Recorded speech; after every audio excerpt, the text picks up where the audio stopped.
Selamat siang semuanya. Terima kasih atas kesempatannya. Saya hanya akan memulai sedikit sebelum dilanjutkan secara teknis oleh kuasa hukum saya. Nama saya Melanie Subono.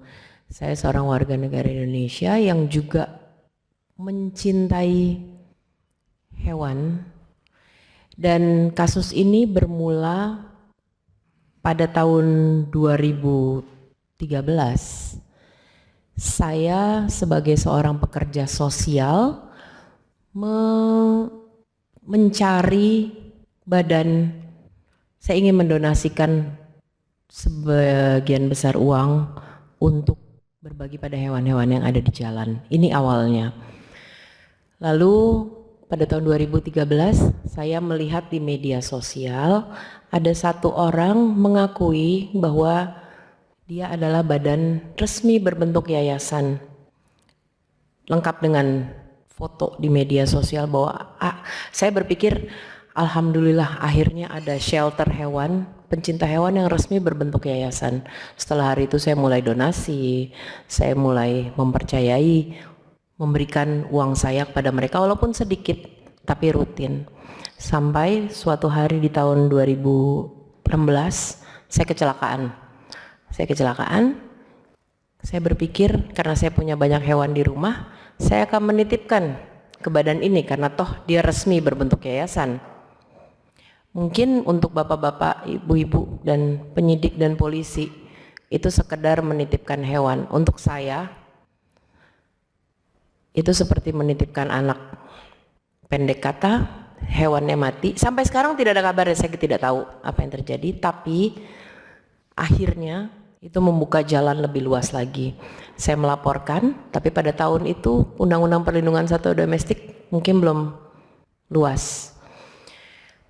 Dari laporan awal, beliau yang terlapor terselip omongan sendiri, mulai secara tidak sengaja ngomong, wah saya nggak punya surat yayasan, wah intinya mulai berbeda dengan apa yang selama ini diomongkan di media sosial.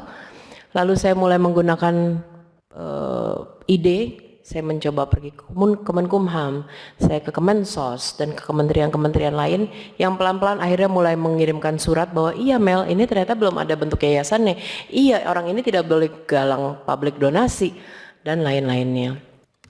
Hari ini tahun ke-8, surat kementerian semua yang keluar juga sudah menyatakan bahwa apa yang dilakukan salah. Sampai hari ini beliau bahkan saya memiliki video pengakuan yang beliau mengakui, oh ya saya belum yayasan, oh ya ini itu, dan mengakui kesalahannya. Tapi beliau belum bersedia ditangkap mungkin ya kalau saya istilah orang awam. Dan bahkan sampai hari ini beliau tidak berhenti, entar polisinya dilaporin. Kemarin dua-dua status tersangkanya dilaporin Prapit dan dua-dua Prapitnya juga ditolak. Dan hari ini saya dengar lagi penyidiknya juga ada yang dilaporin lagi. Saya sebagai warga negara cuma berpikir sulit ya. Saya mengalami kondisi di mana bertahun-tahun ini mendengarkan polisi ngomong ke saya, ya elah mbak anjing aja dibegituin, ya elah mbak duit 20 juta doang. Dengar tuh meja sebelah berapa M, berapa triliun laporannya. Jadi dari situ saya sadar, oh iya ya. Dan terbukti hari ini tahun ke-8 dengan video pengakuan, dengan status tersangka, dengan Prapit yang ditolak, dengan apapun, beliau belum bisa ditahan. Beliau belum bisa ditahan. Dan emang kasus saya kecil. Tapi untuk saya,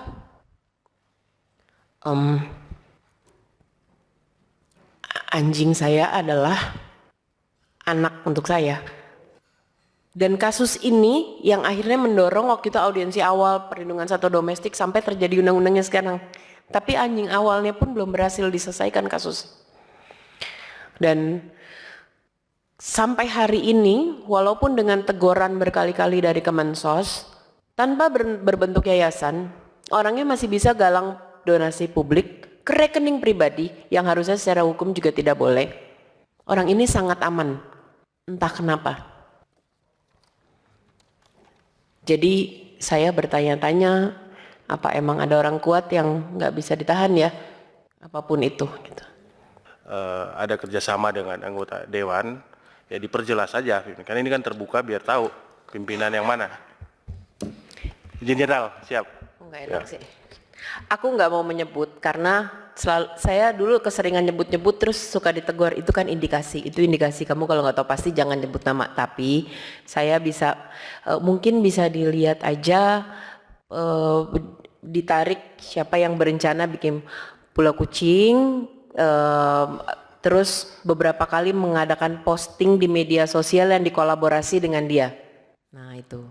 Tapi kemarin saya sempat lihat begitu laporan ini mulai naik, saya mulai rajin ke media, collab itu dilepas sih dengan wakil kita yang ada di sini, jadi nggak kolaborasi lagi, I don't know. Tapi intinya yang saya pengen sampaikan, dia memang rajin untuk kalau ada kasus apa dia maju duluan nih, maju duluan. Dia memang mendapatkan highlight dan penggemar garis keras dari melakukan hal-hal tersebut gitu. Tapi nah selepas itu dia anak siapa saya nggak paham sih. Pastinya. Terima kasih. Baik, terima kasih. Mungkin kalau misalnya memang ada indikasi-indikasi seperti itu, saran saya bisa dilaporkan ke MKD saja Mbak, karena kan tadi kan ada indikasi keterlibatan sosok tersebut kan gitu. Nah baiknya seperti itu kalau misalnya memang ada bukti-buktinya. Ya, mungkin bisa lanjut lagi sebelah kanan. Bukan di MK, MKD. MKD ya? Ya, kalau misalnya memang ada indikasi dari anggota Dewan. Ya, sebelah kiri. Oke, silakan Pak Pulung. Terima kasih pimpinan. Yang terhormat juga ke sahabat-sahabat Komisi 3, juga Mbak Melani dan kuasa hukum Melani Subono. Saya sekedar menambahkan saja apa yang dibicarakan oleh Pak Jenderal Safarudin tadi, bahwa kasus ini sebenarnya bukan hanya sekedar persoalan pribadi antara pemilik hewan dan shelter. Jadi yang saya lihat adalah karena ada dugaan pola mengenai penggelapan uang, dan kemudian ada juga yang mengenai isu tentang hewan yang dititipkan, itu yang isu keuangan dan juga isu masalah hewan yang dititipkan. Dan sekali lagi saya nambahkan mengenai masalah penetapan tersangka yang sudah menjadi presiden penting untuk perlindungan hewan, karena akhir-akhir ini penggemar hewan piaraan kucing dan anjing semakin besar. Jadi ini mungkin jadi masukan juga buat kami selaku membuat undang-undang, salah satunya di Komisi 3, bahwa kita juga harus melindungi hewan-hewan piaraan ini. Jadi sekali lagi saya mendukung, kita akan terus mengawasi terus proses tersangka ini sampai proses pengadilannya tuntas. Karena saya lihat organisasi yang dilakukan oleh Adi ini kan sekedar ya mungkin dia akan cari nama saja pada saat di media sosial tanpa ada kejelasan mengenai akuntabilitas mengenai itu yang jadi proses pidananya kan begitu. Dan juga saya menambahkan juga mengenai masalah kesadaran publik tentang hal ini, bahwa menitipkan hewan piaraan di shelter itu bukan jaminan juga gitu loh. Artinya kan itu kan juga hewan karena memang faktanya kan sekarang banyak sekali di Jakarta terutama pribadi-pribadi yang lebih baik sendiri daripada punya pasangan, lebih baik punya anjing ya, karena lebih setia daripada pasangannya. Maaf, iya. Jadi terutama gondrong itu satu ya, Pak Gondrong ya. Ingat Pak Gondrong. Dan terima kasih pimpinan, saya cuma ingin menambahkan itu saja, dan kita harus kawal betul kasus ini supaya ini presiden pertama kali soalnya, dan jadi mengingatkan kita kalau tidak ada penerapan hukum yang berjalan dengan semestinya, ya ini akan jadi terus-terusan, akan dimanfaatkan terus-terusan oleh para penipu itu. Terima kasih pimpinan. Baik, terima kasih Mas Pulung. Mungkin ada lagi kawan-kawan yang ingin menambahkan? Cukup? Cukup? Oke, baik.